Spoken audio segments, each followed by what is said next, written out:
Hey guys, Buildzoid here, and today we're going to be doing one of those, I guess you call them a vlog videos. I don't like the word vlog, because I don't want to be a vlogger. Same reason why similar reasoning for why I ended up changing the title on the Threadripper 2 video. Because apparently the old title was apparently clickbait. I'm sorry, I never figured somebody would read that and assume that the damn thing wouldn't run at stock. But yeah, if people are wondering about why the Threadripper 2, it used to be Buildzoid's thoughts on Threadripper 2 / your motherboard is not prepared, which was a World of Warcraft reference. I used to play that. Um, that was like, I just thought it was a funny World of Warcraft reference. I had no intentions of implying that the motherboards wouldn't be able to run a Threadripper 2 at stock. Okay, because there's a big difference between 1.2 volts and 1.4 volts and stock. Actually, I didn't sign an NDA, so I'll just say it. So from what I'm hearing, the vid for a Threadripper 2990X should be around 1.05 volts, possibly lower. Okay, like honestly, I'd expect lower, but I've heard a figure of 1.05. But I'd still expect even less than that. Because the stock TDP is 250 watts. It's going to run at like 3 gigahertz. Like, yeah, that's going to be fine. I wasn't talking about 3 gigahertz, 1.0, like 1.05 volts. That video was basically entirely focused on like 4 gigahertz plus, 1.2 volts plus. Because for those kinds of clocks, that's the kind of voltage you should need. Again, I don't know how much binning AMD is doing. But, and at those kinds of voltages, it'll just be absolutely insane, as that video says. So yeah, but I got rid of the clickbaity part because, well, I changed the title because so many people said, "Oh, it's clickbait," and it's like, I hate clickbait. Okay, I hate it.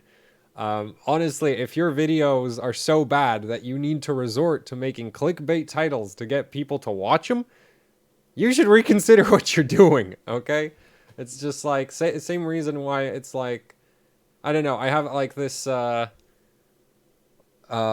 Just this thought. It's like, if you're advertising a product really, really hard, it might be because your product freaking sucks.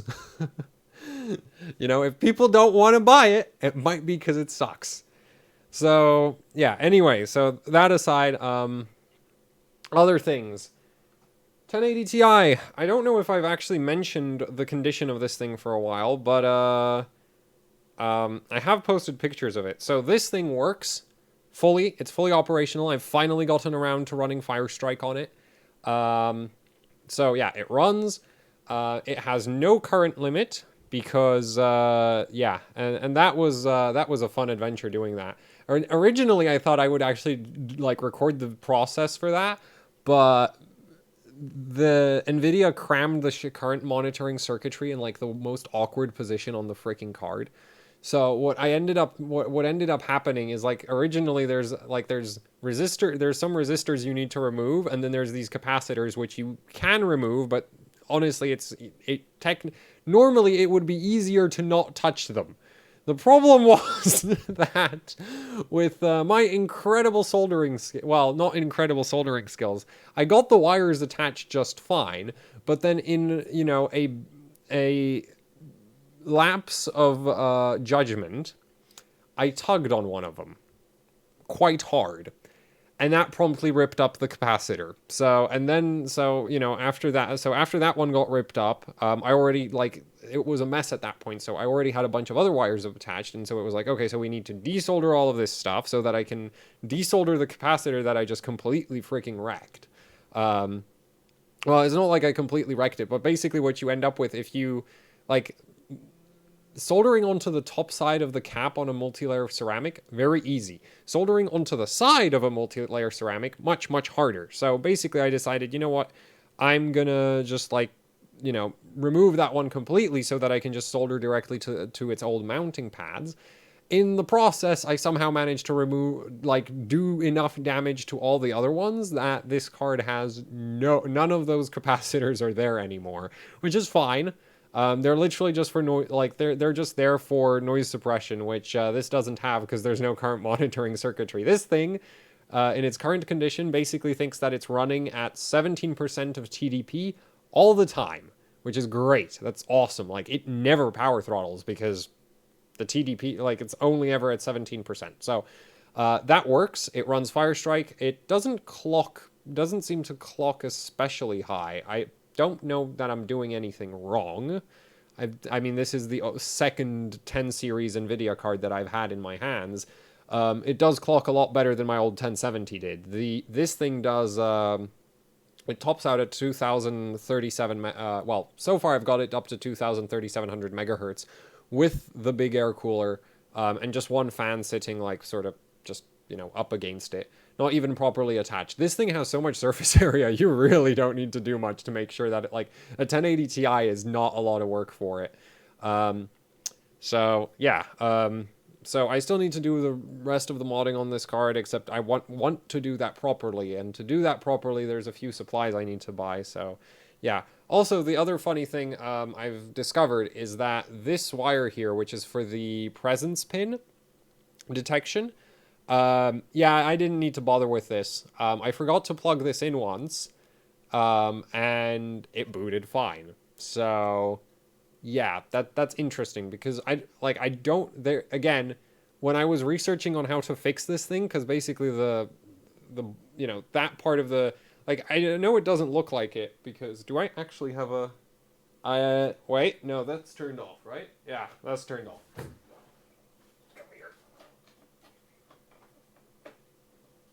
Okay, so if you compare okay, this is going to be awkward. There. If you compare the connectors, right, you can clearly see it's a tad short. And that's because the 12-volt pins on that thing got literally obliterated. So, and the thing about the 12-volt pins getting obliterated is the presence pin is the pin right next to those on, like, the opposite end of the slot. And I'm like, okay, so that's just, like, that was just scorched into dust, basically. Like, if you just scratched at it, it would fall apart. And the other thing is, like, just removing those pins is just, like, you know, just to make sure that there's no crap in the PCIe slot. So I'm like, okay, so... the presence pin is now missing. I should probably replace that. And I, you know, went on Google and it's like, what happens if you don't have a presence pin? And it's just like, no actual information on what happens. So I figured for, you know, just to make sure, I added on the wire to get the presence pin. Turns out I didn't need to bother with that. So yeah, now I feel even more useless. Because it's just like, great. I put so much effort into figuring out which of the stupid little little solder bumps in that area of the card is the presence pin. And now I find out I didn't need to bother with any of that. Great. Lovely. But yeah, it works. So that's good. And I'll probably end up just completely removing the wire just because it doesn't need to be there. And now it's just kind of dangling in the breeze and it looks really janky. Or maybe there might be some cards, there might actually be some motherboards where it doesn't work without it. I don't know. Like, but on the one motherboard that I've run this card in, without the pin plugged in, it ran fine. So, yeah, that's fun. Other than that, I've acquired a new DWAR. Will I drag that onto here? No, I won't. But basically it means I can store 135 liters of liquid nitrogen next time the LN2 delivery comes around. So, yeah, that's going to be good. The downside to that is I've been teasing my plans to do some dry ice overclocking for a while. Well, it's not really, like, here's the thing. There's a lot of things I want to do, as there's not necessarily much of an order in which I want to do them. So, you know, I've been teasing like, oh, I might order some dry ice. And, well, now it doesn't really make sense because 35 liters of liquid nitrogen costs about 35 quid. And 20 kilograms of dry ice is, I think, around 50 or 60 quid. And I'd much rather just have the 35 liters of liquid nitrogen. So for budget purposes, yeah, I'm not gonna be buying dry ice anytime soon, because I can just use more liquid nitrogen, and liquid nitrogen is just better in every way, shape, and form.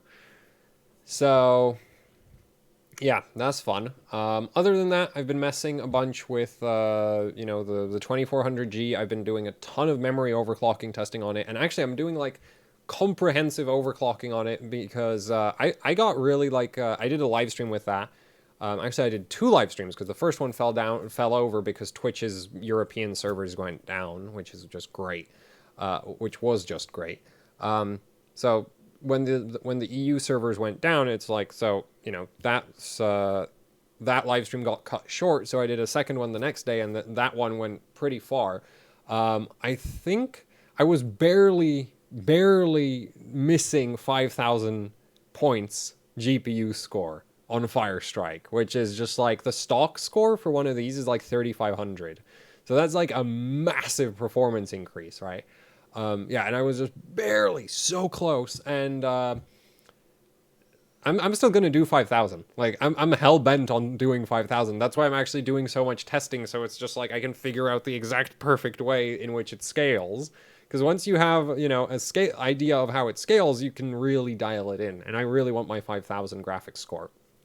I topped out at like 4,950, and I got really stuck. The only issue is and at that point I was like, oh, I need more BCLK because these things are so memory bottlenecked, and my testing will show that. It's ridiculous how memory bottlenecked they are. And the funny thing about me testing though is just like testing sometimes really sucks. It's just like because the story of the 2400G testing is just like, it's a really crappy adventure. So I started testing with the MSI X470 Gaming Pro Carbon because it was one of the 2 new motherboards I just got, and I was like excited to try it out to see how it does because I rather like the Gaming Plus, and I figured, okay, this can't be that much worse, and it has hopefully it has VRM switching frequency settings. We'll see what it can do, and it like the other MSI board was really solid for memory overclocking, so I was like, yeah, this is going to be a great idea.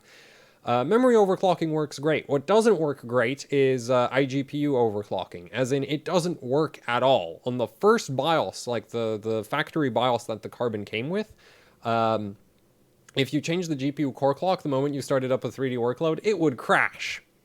So I was like, okay, so maybe they put out a BIOS update that fixes that crashing issue, didn't they? That'd be like, that's what a good motherboard manufacturer should do. They have a buggy BIOS, they fix the bugs.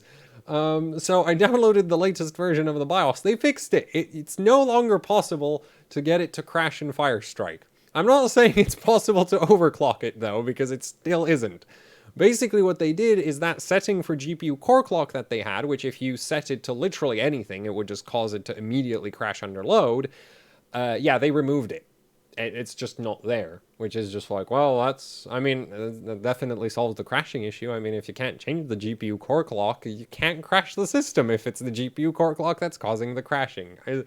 Great, freaking genius. So yeah, after that, I'm like, okay, so let's move on to the Ultra Gaming from Gigabyte, just because that's the next new board I have, and who knows, it might impress me. I got a pleasant surprise. I got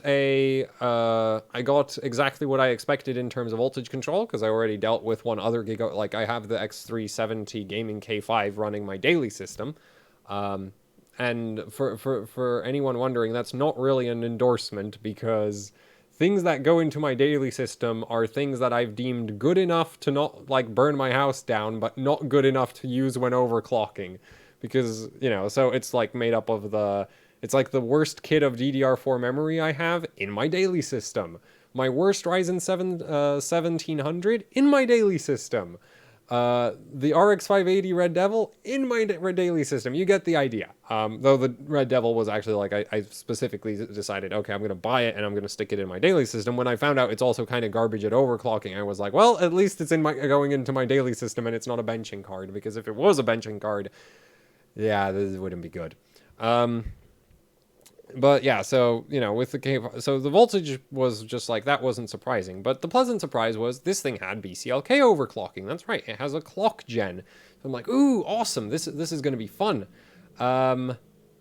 Except for the part where the memory, like Gigabyte's BIOS has like their memory, they've managed to go once like that board, the Ultra Gaming. I'm not trying to be nice here, but it's like I'm trying to find the words that properly describe my level of disappointment. Okay.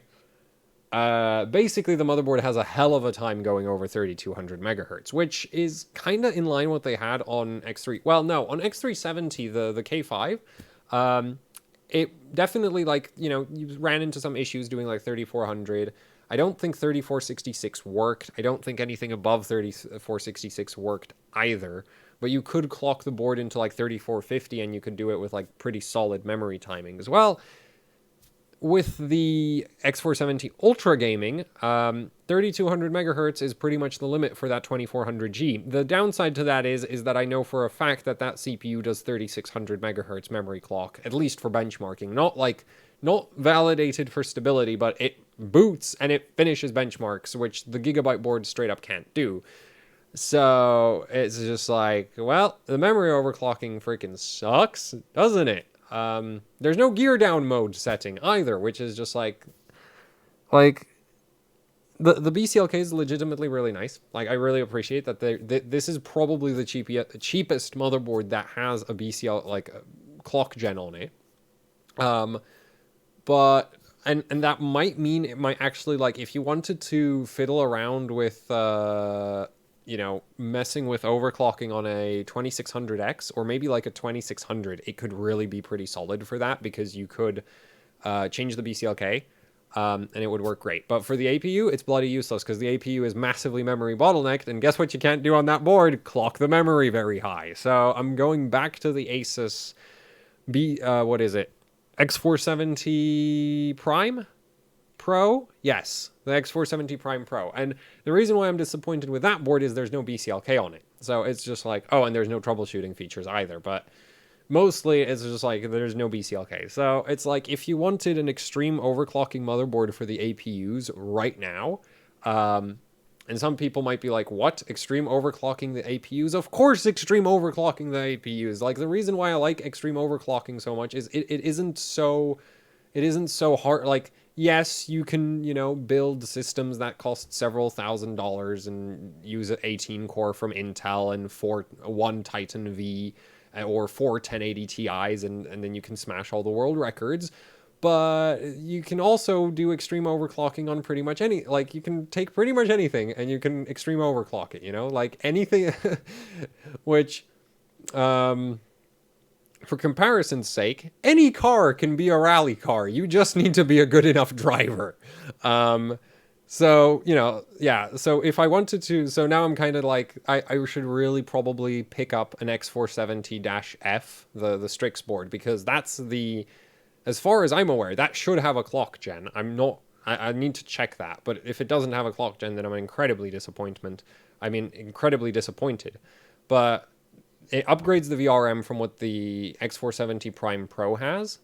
And if it has a clock gen, then it's pretty much just like perfect motherboard for APU overclocking. And you might be wondering, why can't you use the Crosshair 7 Hero? Well, the Crosshair 7 Hero doesn't have a HDMI output.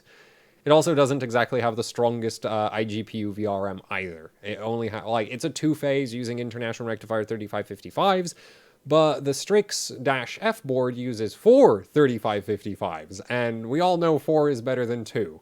It has the usual 3599 doubling scheme, so, it's a 4-phase, like, it's a 4-phase. Well, no, it's not really a 4-phase. It's a 4-phase. It's just a dumb 4-phase. It's not a very clever 4-phase. It's a slightly dumber 4-phase. So that board would be like optimal for APU overclocking. And the problem with that is that board's like extremely expensive relative to the cost of the APU. So yeah, but that is like that I might need to pick up one of those. Other than that, I'm probably going to be like, when I get around to picking up the X470-F, I really, really want to pick up the X470 Master SLI from ASRock. So, yeah. That's basically my current sort of motherboard. Like those are the next two motherboards I want to pick up. And after that, I want to get rid of the Prime pretty soon. Like cuz it's like after I'm done with the APU testing, so like I don't really want to delay the APU testing any further for the Dash F to show up because I don't like I need to get content, like I need to get stuff out before it's like irrelevant. That's like the eternal issue of my YouTube channel is just like, I finally got a CPU for Z370 in this year, that so that's just great. That's awesome.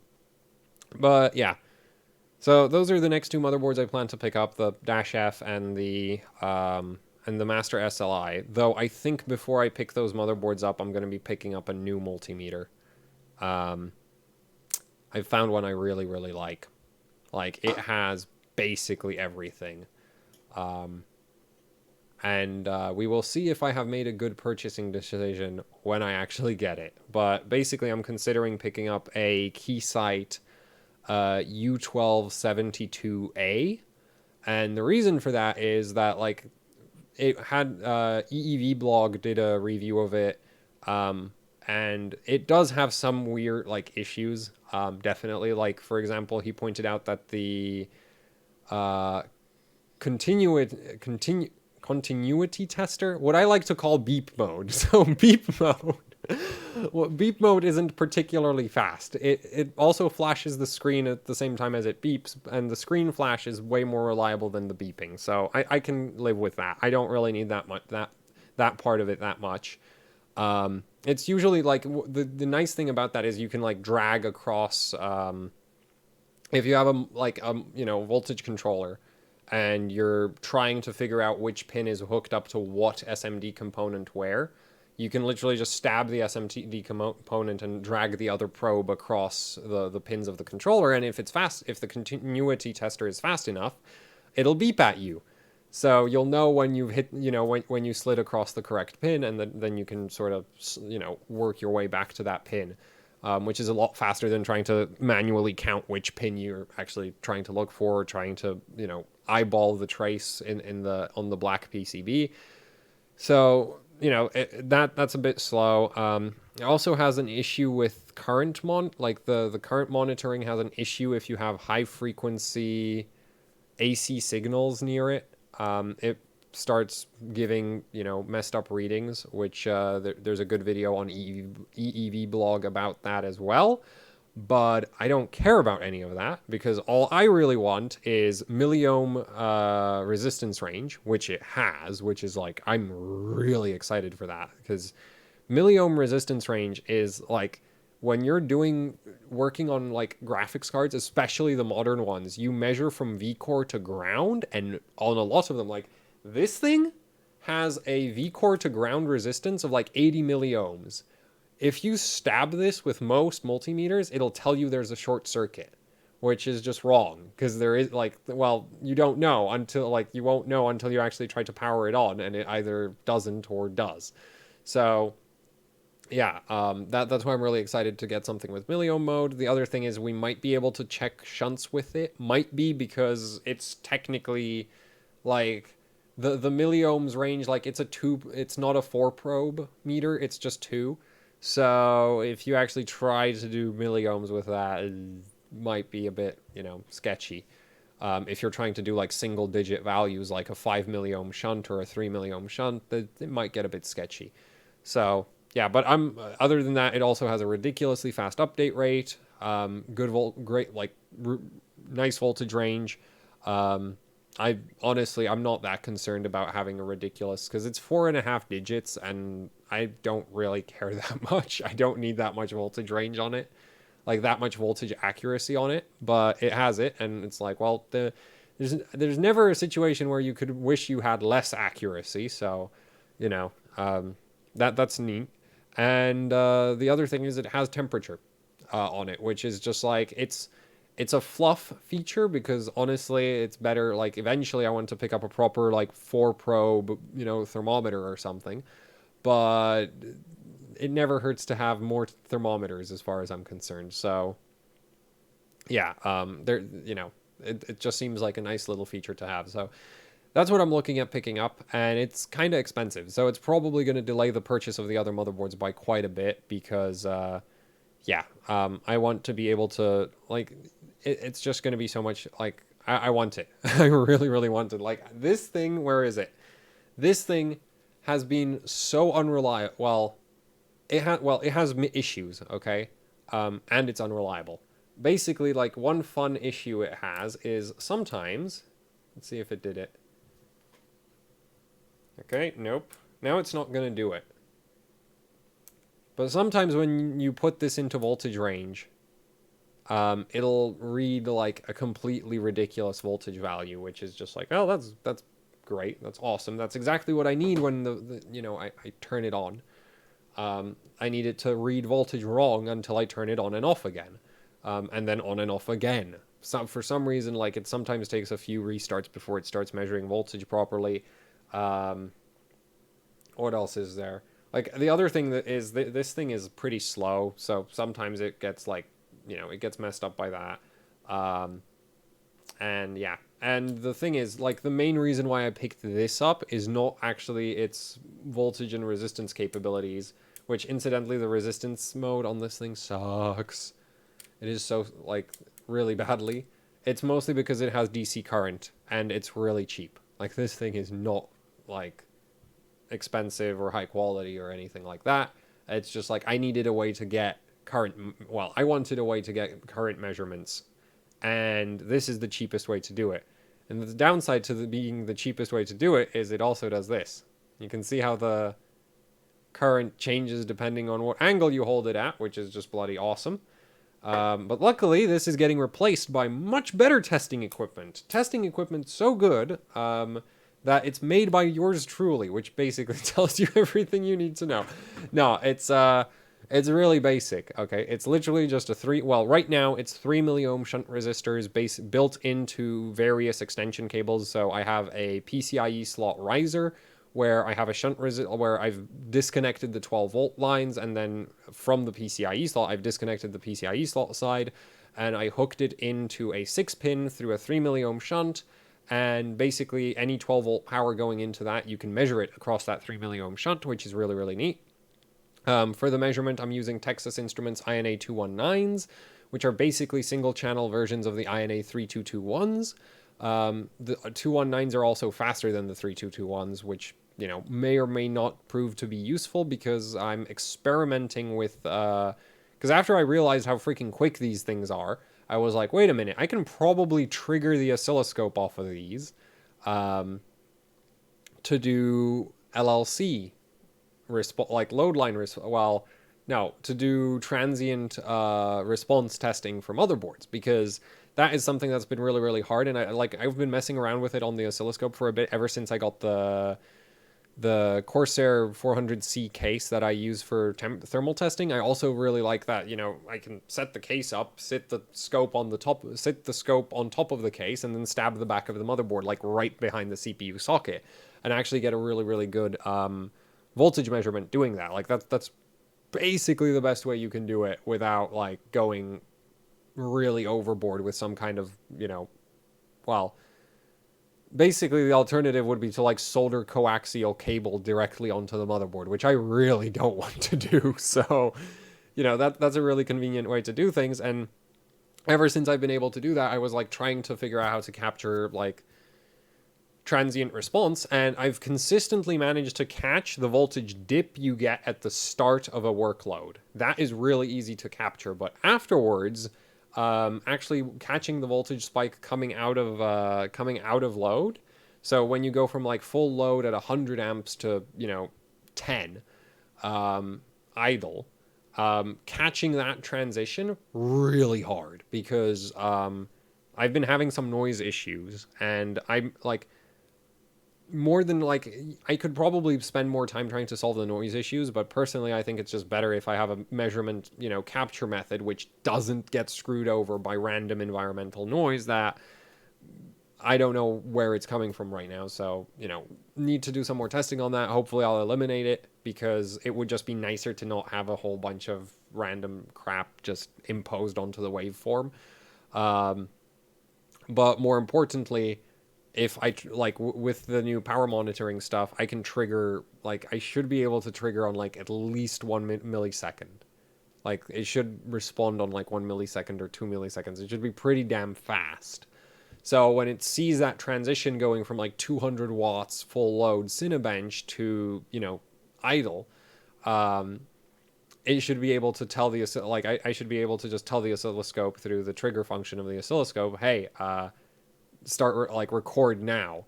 And I should be able to capture the actual voltage spike you get, which I'm really, really excited to see, because that voltage dip definitely exists. Like, I've been consistently being able to catch that thing. So now I want to catch the big one, the one coming out of load. So yeah, I'm pretty excited to get that stuff up and running eventually. It's not really a priority right now because I've started messing around with precision boost override again on the Ultra Gaming. Funnily enough, as far as the BCLK overclocking is concerned with the 2700X, I've actually had more success with that board with the Ultra Gaming than with the Crosshair 7 Hero, which is just like I don't know what, like, does that mean I don't know. Like, I don't know what to think of that, but it's the second motherboard that's actually kind of exhibiting that behavior. For whatever reason, the Crosshair 7 Hero doesn't seem to want to boost as high for as long as the MSI boards, the Gigabyte boards, all the other motherboards. I've not tested the Prime Pro's boost behavior, which incidentally I've been messing around with, like, figuring out how to monitor AMD's fancy new boost algorithm as well. That's currently what I'm kind of really focused on figuring out, because I've started messing around with PBO again, and it's just being really awful. Because the thing is, AMD's really proud that they have a new power management system which is capable of updating the operating frequency of the CPU 1,000 times a second, or even faster than that. I can't remember the exact figure right now, but really fast. Right? And, well, that's cool and all, but that makes monitoring what's actually going on with software a bloody nightmare. Because the software isn't pulling at 1,000, like, it's not pulling the CPU 1,000 times a second for its clock speed. It's going way, way slower. And because of that, it was like, okay, so how could I maybe capture what is actually going on with the boost speed? And so I had this great idea, because the CPU changes your core voltage depending on which boost speed it's running at, right? So, like, for 4.35 gigahertz, the CPU requests, and I'm just going to pull a number out of thin air here. I've not written it down. I'm still in testing stage, figuring out if it's working properly. But let's say for 4.35 gigahertz, the CPU pulls 1.45 volts, right? And for 4.3 gigahertz, it pulls 1.42 volts, single core, right? So we have this 30 millivolt difference between 1.45 and 1.42. And I have an oscilloscope. So my idea is, well, if we just monitor what kind of stuff the boost algorithm is doing to the voltage, we should be able to see what it's doing to the frequency, at least extrapolate what it's doing to the frequency. And it's been very interesting. And it does seem to, in fact, be working. It's a bit fiddly to like validate, because the boost algorithm, being very quick and very, very, very temperamental. Well, no, it's not really temperamental. It's a bit unpredictable, because it's a black box, right? You put scalars in, power limits in, current limits in, voltage offsets in, BCLK in, and on the output you get something. You get some kind of mixture of frequency and voltage that doesn't necessarily always make a lot of sense. But what I have managed to consistently do is, which I find absolutely bloody hilarious, but it's actually really predictable, because this is just what I consider a problem with basically all boost algorithms ever, is, do you want to know when you hit 4.35 gigahertz consistently? Like, the only workload that I've managed to find so far where the CPU will actually hit and hold 4.35 gigahertz? When you move the mouse around. If you actually open, like, Task Manager or something, it'll drop down to 4.3 gigahertz. But if you just have an empty desktop and start jiggling the mouse around, you get 4.35 gigahertz, which is just like, it makes perfect sense if you think about how the algorithm probably works. There's probably a great big lookup table of frequency, voltage, no, like core count, frequency, voltage, core, you know, and it just goes on forever and ever. And basically, when the algorithm, and also considers like operating temperature and power consumption. And so when you jiggle the mouse around, right, it looks at the power consumption, and the power consumption is very low because jiggling the mouse around, that doesn't need any freaking computational power. So, you know, it's not exactly a difficult workload, so it doesn't pull any power. So your operating temperature is very low. Your power consumption is also very low. And so the genius power management algorithm gives you 4.35 gigahertz so that your mouse is as smooth as freaking possible. But don't you dare actually open anything, because then it drops to 4.3, which is just awesome. But it's not actually that bad. What it looks like, it drops to 4.3 if you just watch hardware info. Like you open a folder and you start, you know, doing something there, and it drops to 4.3. But that's not actually true. So for example, in single core Cinebench, if you watch the oscilloscope, what you get is you get a 3 millisecond pulse of high voltage, and then you get 16 milliseconds of, you know, slightly lower voltage if you're running single core Cinebench. Which tells us one thing, which, you know, I'm saying, I think it's safe to extrapolate that means we get 3 milliseconds of 4.35 gigahertz, and then we get 16 milliseconds of 4.3 gigahertz, and then we get 3 milliseconds of 4.35, and then another 16 milliseconds of 4.3. And the problem I have with this, though, right, I don't think this is ideal behavior, but this is why I'm still testing. This is a vlog, this is not a review. But this is the reason why I'm still testing, is like, I feel like those 3 millisecond blips are unnecessary, because your average, if you actually consider what it does to your average frequency, it's basically irrelevant, which is just, you know, that's just kind of what you would expect. And I'm going to prove that to you, right? So if we do, going to do 4.35 times, give me a second, 16... plus 3 divided by 3. I screwed that up, didn't I? Oh yeah, I screwed that up big time. Idiot. Uh-huh. Yeah. Basic. Stupid phone. Basic math at 3 a.m. in the morning. Wait, what? Am I being stupid? Oh, yes, I am being stupid. Of course I'm being stupid. Ha! No. Damn it.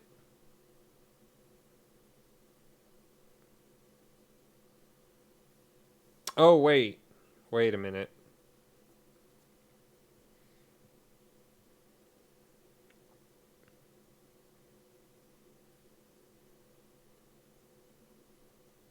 Okay. Yeah, I see what I did. Okay. It's too early in the morning for this kind of stuff. Idiot. There. Yes, that's what I wanted. So here's the thing. If you run, right, 16 milliseconds at 4.3 gigahertz and 3 milliseconds at 4.35 gigahertz, your average frequency is 4.307 gigahertz. Irrelevant.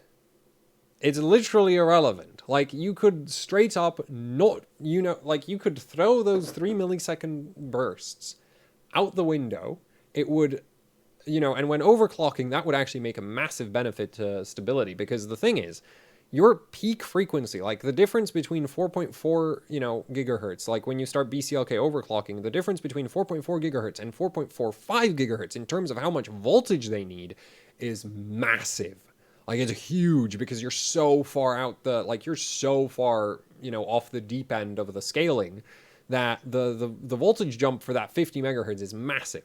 So if your CPU randomly decides to go to 4.45 gigahertz for 2 milliseconds, which I actually had this happen over and over again, like it would consistently crash right as benchmarks finish, or right as, like, if you move the mouse around, like when the CPU is under the least load, that's when it exhibited the highest amount of instability, because that's when the CPU really wanted to go for it. That's when the power management algorithm was like, hell yeah, now we can go at 4.45 gigahertz, smack into the freaking wall and crash. So, you know, it's just like, that's basically, the thing I don't like about the power management system right now, and I'm still testing it, right? But so far that seems to be consistent that if it's gonna crash, it's gonna crash when it goes to 4.45, because that is so far off the deep end of the frequency range that it's just not stable at that point. And because the voltage you need to be stable at 4.45 gigahertz is way higher than what you need for 4.4. And you might be like, okay, so just shove more voltage in it. Except you can't do that, because if you shove too much voltage into the CPU, right, you put too much offset or too much scalar into it, what ends up happening is the CPU actually runs so hot, like your temperature gets so high that it actually lowers its speed.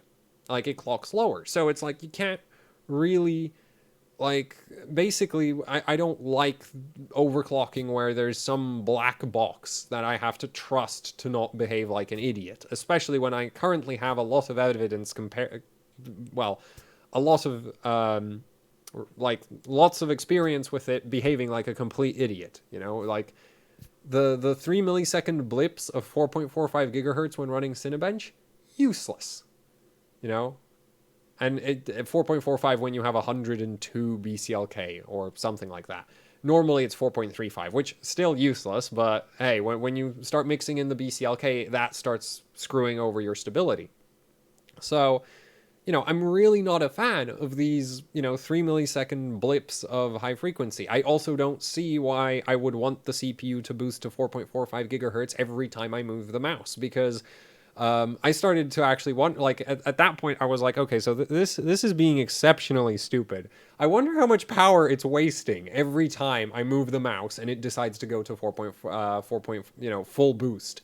So when it boosts to like 4.35, right, it ends up pulling in something like 25 or 30 watts into the CPU, like down the 12 volts rail, which is just like, what? Why? Like, that's ridiculous, right? So huge amounts of power wasted every time. Like, you move the mouse around and it pulls in a ton of power, especially once you start BCLK overclocking and throwing the scalar, you know, throw a scalar on it, lift the power limit, set a bit of offset, and crank up the BCLK. And I think I was doing like 40 watts moving the mouse. You know, 35 or 40 watts when I moved the freaking mouse. It's like, I don't think your smart power management algorithm is anywhere near as smart as you think it is if it's doing that. Because I am literally just moving the mouse. There's no reason to boost that high.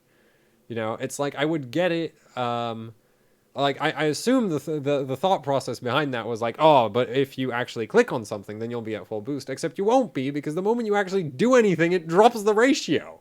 And it does that always. Like, I've not found a workload where it will sustain that 4.45 gig. Like, I don't know, maybe when you're watching a YouTube video, it might do 4.4, you know, it might hold the the top speed, but it's like, it's a bit dumb, I'd say, you know, it's just a tiny bit dumb.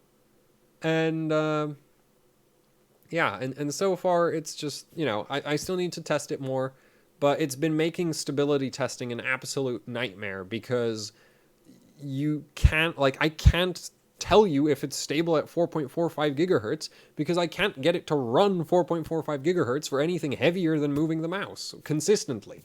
Because that's the other issue, is like, if it straight, like, if it did Cinebench, right, and just sat at 4.3 gigahertz, I wouldn't have a problem with it. The problem is, it doesn't do that. It goes up to 4.35 for these tiny little periods of time, and it's just like, so there's like 3 milliseconds of very high probability of crash, and then 16 milliseconds of running normally. It's 3 milliseconds of very high probability of crash, and like, that makes stability testing a nightmare. And the thing is, the amount of voltage you need to stabilize 4.45 is way higher than what you need for 4.4. So if you actually try to compensate for that, you know, for that frequency bump with your offset voltage, you end up pushing huge amounts of voltage for no good reason to stabilize this extremity of your clock speed that is just useless in real world scenarios, because it never actually runs it. I might need to like test what it does in like 3D Mark Firestrike or something, like, you know, find more workloads, but single core Cinebench doesn't run the 43.5 ratio for any appreciable amount of time. And so I'd personally prefer it if the CPU just never went that high ever. Because the thing is, what ends up happening is like hardware info shows that my max boost was like 4.45 gigahertz, right? And that's great. That sounds really good on paper until you think about the fact that that 4.45 gigahertz is run for like 18% of a single threaded workload or less than that. If you run Prime 95, it never actually hits it because AVX is so heavy that on a single core, AVX never hits that for top boost bin, which is just like, well, top boost speed, which is just like, well, that's a great lookup table there. I don't really know why you couldn't just cut off the top part, because it just, as far as I'm concerned, it just adds uncertainty, which I really, really don't like. But again, I still need to do more testing. But I feel like it would just be better if we could just get the CPU to be more consistent. I'm also really excited to see how the performance enhancers actually look on the oscilloscope, because if you look at hardware info, they don't look like one of them looks like it's a straight up single core, like all core overclock, as far as I can tell, which is really bad because 4.3 gigahertz is never ever going to work on my CPU, no matter how much voltage I throw at it. Well, not without liquid nitrogen. Like, I've had it up to 5.4, but on water cooling, there's no way it's doing 4.3 all core. So one of the one of the performance enhancer settings for me is completely bloody useless. Also, the other thing is like the Gigabyte motherboard doesn't have that weird long P-state initialization time. Like, it doesn't do that. I don't know, like, why the Asus board, like the Asus board, you need to enable XFR, and then when you enable XFR, you boot up, and then for like a minute, you're at full clock, like you're at full boost for a minute. Right after starting the system, you're at a minute. All cores are boosted to the full maximum speed. So if you have if you set it up so that you're getting 4.45 gigahertz single core, you end up booting into Windows with all 8 cores running at 4.45 gigahertz for a minute on average. Sometimes it takes longer than that. Sometimes it's faster than that because the P-states take time to initialize. So basically in that minute of time, if you so much as sneeze at the system, it'll crash. And that's my main problem with the performance with the Crosshair 7 Hero, is just like every time I've tried to BCLK overclock, it's just like you need to wait a minute, because in that minute after booting, the system is the most unstable thing ever because it thinks it's a great idea to run all-core boost, which the Gigabyte motherboard doesn't do. It also doesn't have performance enhancer settings, and it actually doesn't even have an XFR2 enable. Like, I actually spent some time looking around the BIOS, and it says, like, there's no XFR2 enable. And honestly, I think that's a good thing, because that thing seems to be more capable at BCLK overclocking than the Crosshair 7 Hero, which, I don't know, I guess Gigabyte Gigabyte, in their infinite ability to implement a good BIOS, accidentally made something work better. It might be intentional. I don't want to do, like, honestly, so, like, with the Gigabyte board, I've been consistently, like, on the Asus board, I had weird issues, like, I overclock with the BCLK and there's no performance gain. I overclock with the BCLK and the system is so unstable I can't actually measure a performance gain because it keeps freaking crashing before it finishes anything, unless I push so much voltage into it that it's, like, nowhere near safe. Okay, like, I get that AMD said that, short bursts of 1.5 volts are safe on Ryzen 2. Ryzen 2000. Here's the thing: it's not a short burst of 1.5 for my CPU on the Crosshair 7 Hero. It's more like a very long burst of 1.55, which is a hell of a lot higher, and it's just like, and it's still unstable, which is just awesome. Like, I love that. So yeah, and so doing more testing on that, doing more testing on APUs. Because of all of this testing that I'm doing, a lot of the other sort of more extreme overclocking projects have sort of sat on the back burner. Though I'm kind of considering doing a live stream sometime soon about something. It'll probably be 4-way crossfire. Probably. I'll pull out the 7940X, put it right back on liquid metal, and we'll do 4-way crossfire. Maybe. And I don't know when, but I kind of feel like, Yeah, I want to do some overclocking that doesn't require me to write down the test results every every couple minutes. So yeah, but yeah, that's the vlog. Doing lots of testing, getting lots of interesting data. The problem with interesting data for me a lot of the time is just it's like it's very interesting, but I don't know if what to think about it. You know, it's like especially with the PBO stuff, it's like on one hand, at least it's working now, and I can kind of gauge how it's working with the oscilloscope.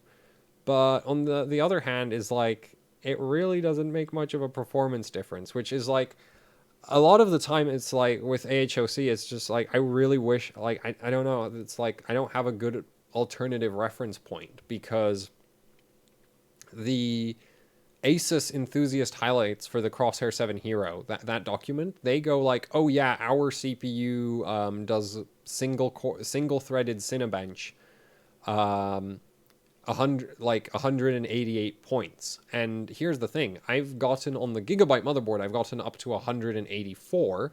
But the thing is, if I just leave the system stock, it does 177, right? Like if you just overclock the RAM, it does 177. So it's like I don't have a good reference point for what I should be aiming for. So it's like I really don't know. Is like where would you say it is safe to say that you should stop? Also, how do you test the stability of this? Like that's my other concern. Is just like how do you validate the stability? Because I've not been able to do that at all. It's like I think it's stable. I think it's stable. I open a folder and it dies.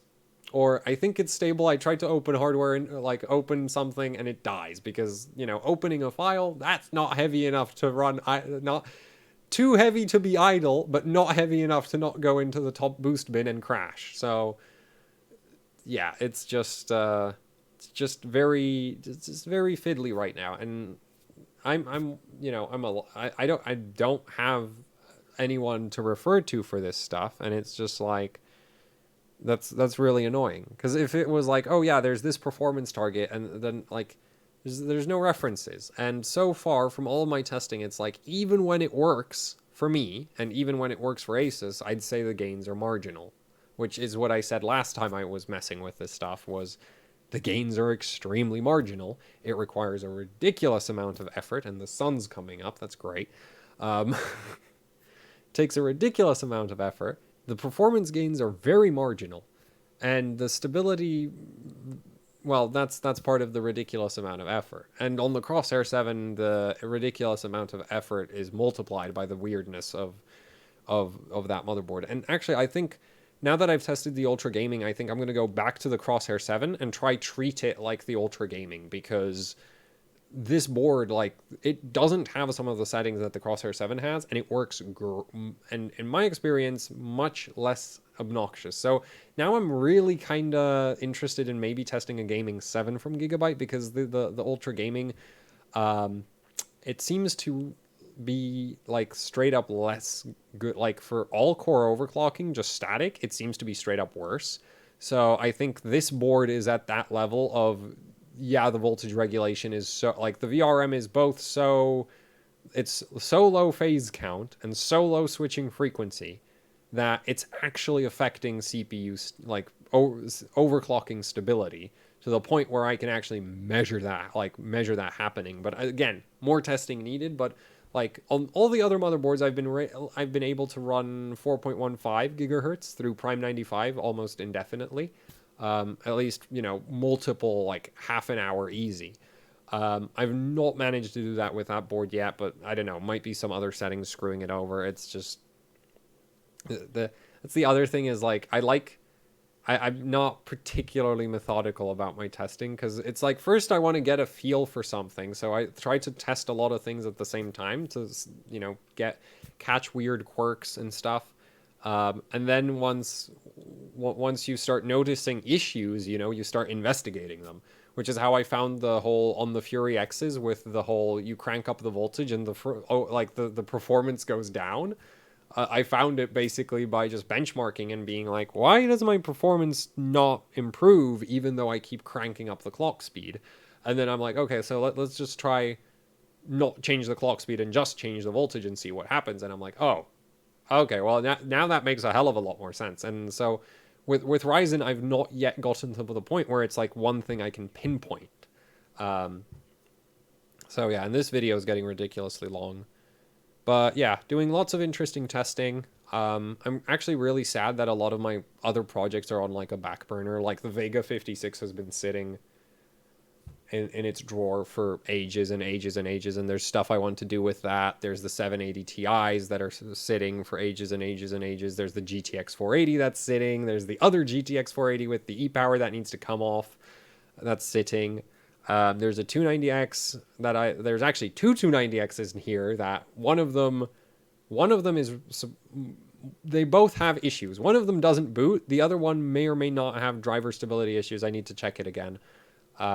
Yeah, but it's just like test, but still, so yeah. And the other issue is like the desk space here, very limited. So it's like, you know, part of the desk space being limited is definitely that I'm not good at managing said desk space, but it's still a problem. But yeah, it's like that's the other thing is like, that's why I haven't live streamed in a while. It's like all of the stuff I want to live stream would require me to like completely rearrange what stuff is where. So yeah, because I only have this one monitor here. If I had another monitor, I could like clear off that desk, which is currently used as temporary storage area, and use that for streaming. But I'm not moving monitors around. That's a massive pain. So yeah, that's it for this filler episode of AHOC. Basically, I just wanted to share my thoughts on some of the stuff I've been doing. A lot of my thoughts on a lot of stuff I've been doing, just because, you know, I want to see, well, I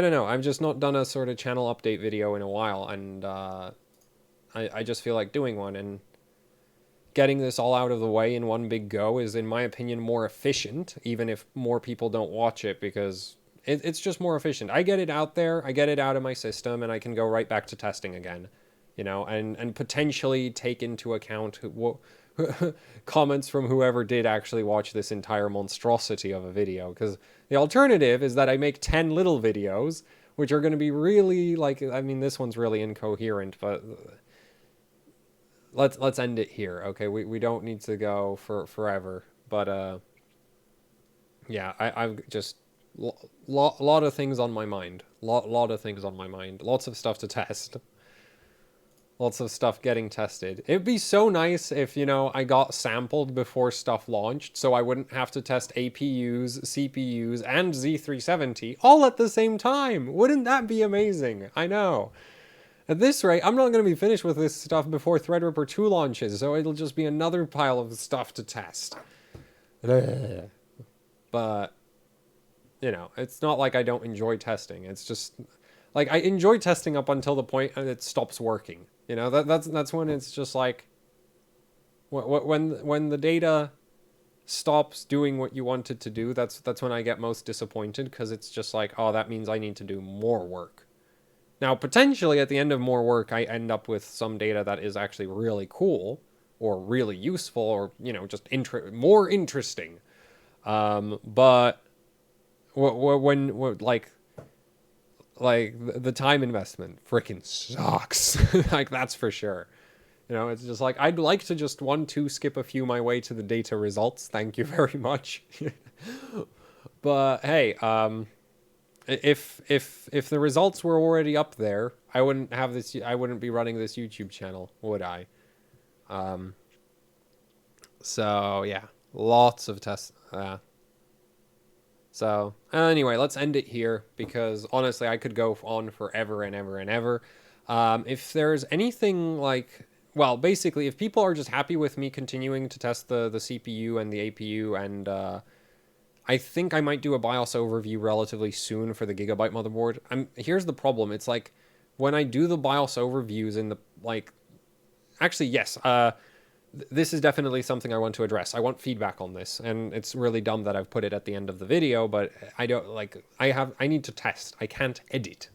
So I don't want to watch my own videos. That's time that could be spent doing better things like testing, or shit posting on Reddit. But the one thing I do want to address is for the BIOS, when I do BIOS overviews, would you be more interested in me just going through all of the settings that are there and not necessarily saying what all of them do? Or do I actually need to test what every single one of them does? Because that is a huge reason why basically I've not been putting out the, like, you know, I get a board and I'm like, yeah, we're totally going to do a BIOS overview for this thing. And then there's no BIOS overview. And the reason why there's no BIOS overview is because I need to test a million freaking settings. And, well, I've just decided I'm straight up not bothering with a lot of the storage stuff. So it'll just, like, I'll go over them. Like, I'll point them out, but I won't tell you what they do because I straight up don't know. And not enough time. You know, it's like, yeah. Like, I can't possibly test everything on every single motherboard I come across. Because I already have, how many? 1, 2, 5. 5. Only 5? Asus, MSI, Gigabyte, MSI, Crosshair. Yeah, only 5. But like I already have 5 boards, and it's like I spend, you know, several hours just doing VRM thermal testing, and then it's like, oh yeah, and then we need to check how PBO works and how that works, voltage control, LLC settings, and I'm dead. You know, it's just like test, keep testing. So basically, I want to know, do people, like, because here's the thing, if the way I see it, if there's a setting in the BIOS that you know you want, just showing that it's there, I think, is enough. I don't need to tell you why it's there. Though I do understand a lot of people would actually prefer the BIOS overviews to be more like overclocking guides than just overviews, which is like, doing guides, hard. Very hard. Like, takes for freaking ever, because like, I don't normally use offset voltage. And then I was like, oh yeah, I'll do the X299 dark BIOS overview. And then I spent several hours testing how offset voltage works and being like, well, yeah. Unfortunately, I didn't write how that went. So write down how that went. So idiot me there. But yeah. So basically that's what I want to know is like, how much detail do you expect in a BIOS overview? Because the more detail I need to pack in, the less like the more impossible some motherboards become. Because like some of the MSI boards, there's barely any settings in those. You don't, like, I don't need to take forever with those. The Gigabyte boards, very few settings again, don't need to take forever. Asus motherboards, like the Crosshair or ASRock motherboards, where it's just like options upon options upon options upon options, where it's like, I can't possibly test everything. It's like, and there's no documentation, right? Like that's the other issue. It's like I probably wouldn't have to explain what half of those settings do if the BIOS had, you know, there's the little tooltips on the side of the BIOS normally. If those tooltips actually told you what half of the settings do, I wouldn't have to do a BIOS. Like, I wouldn't have to test what the freaking settings actually do. Well, yeah. Anyway, this video is now over an hour, so sorry for wasting an hour of your life. To basically just do this. But if by some miracle you liked this video and you think other people should know about it, should watch it too, you can like, you can share, you can subscribe so you can, you know, get to watch the results of this, though. If you're not already subscribed, I really do wonder why the hell you're watching this. And if you'd like to support what I do here with actually hardcore overclocking, like testing and overclocking and testing, then, you know, I have a Patreon, a PayPal, and there's t-shirts you can buy. You can find a link to all of that down in the description below. And yeah, that helps out a ton, actually. Like, that really does help out a lot, because I do buy all of the motherboards. And I haven't had to buy the CPUs, which is a good thing. But, well, some CPUs. I bought the 8086K. But yeah, it does really help out a ton because it does give me the ability to just test whatever motherboard I want to without worrying about, you know, maybe upsetting the marketing department of the company that sent it. So yeah, that's it for the video. Thanks for watching, and goodbye. Sorry for the length and the rambliness.